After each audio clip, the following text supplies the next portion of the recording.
जादुई गाय की कहानी बहुत समय पहले की बात है।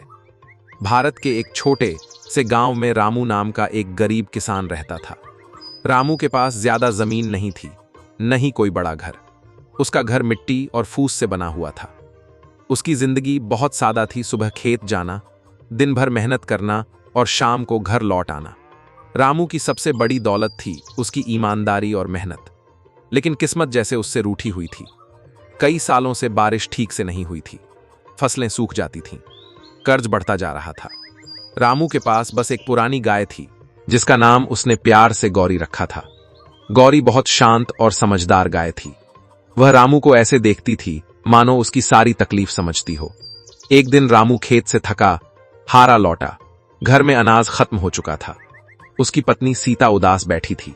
सीता बोली, रामू, बच्चों के लिए आज कुछ नहीं है, मुझे डर लग रहा है। रामू ने गहरी सांस ली। भगवान पर भरोसा रखो सीता, मेहनत बेकार नहीं जाती। उसी रात रामू भूखा सो गया। गौरी पास बंधी हुई उसे चुपचाप देखती रही। आधी रात को रामू की नींद अचानक खुली। उसने देखा कि गौरी के शरीर से हल्की सी सुनहरी रोशनी निकल रही है।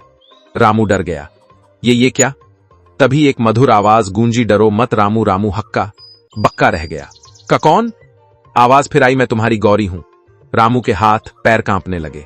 गाय बोल रही है? गौरी बोली, हां रामू, मैं एक जादुई गाय हूं। तुम्हारी ईमानदारी और धैर्य ने मुझे प्रकट होने पर मजबूर किया है। गौरी बोली, रामू, मैं तुम्हें एक वरदान दूंगी। रोज सुबह मेरे दूध का पहला कटोरा अगर तुम जरूरतमंद को दोगे तो तुम्हारे जीवन में कभी अभाव नहीं रहेगा। रामू की आंखों में आंसू आ गए। मैं लालची नहीं हूं गौरी, मैं बस इतना चाहता हूं कि मेरा परिवार भूखा न रहे। गौरी मुस्कुराई, यही तुम्हारी सबसे बड़ी ताकत है। अगली सुबह गौरी ने पहले से 3 गुना ज्यादा दूध दिया। रामू ने पहला कटोरा गांव की एक बूढ़ी विधवा को दे दिया। जैसे जैसे दिन बीतते गए, रामू का घर खुशियों से भरने लगा। बच्चों के चेहरे खिल उठे, खेतों में हरियाली लौट आई। गांव वाले हैरान थे।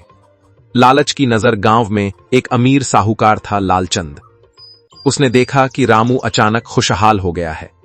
एक दिन वह रामू के घर आया। रामू, तेरी तरक्की का राज क्या है? रामू बोला, बस मेहनत और भगवान की कृपा। लेकिन लालचंद को शक हो गया। उसने एक रात छुपकर गौरी को बोलते सुन लिया। अगली सुबह लालचंद ने जबरदस्ती गौरी को खरीदने की कोशिश की। पैसे ले और गाय दे दे। रामू बोला, गौरी मेरी मां समान है, मैं इसे नहीं बेच सकता। लालचंद ने चाल चली। रात में अपने आदमियों से गौरी को चुरा लिया। लालचंद के घर पहुंचते ही गौरी शांत हो गई। उसने दूध देना बंद कर दिया।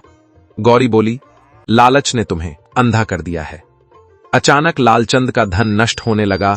तिजोरी खाली, व्यापार घाटे में, घर में बीमारी। उसे अपनी गलती का एहसास हुआ। लालचंद रोता हुआ रामू के पास आता है, मुझे माफ कर दो, मैंने पाप किया। रामू, गलती मान लेना ही सच्चा सुधार है। गौरी वापस रामू के घर आ गई।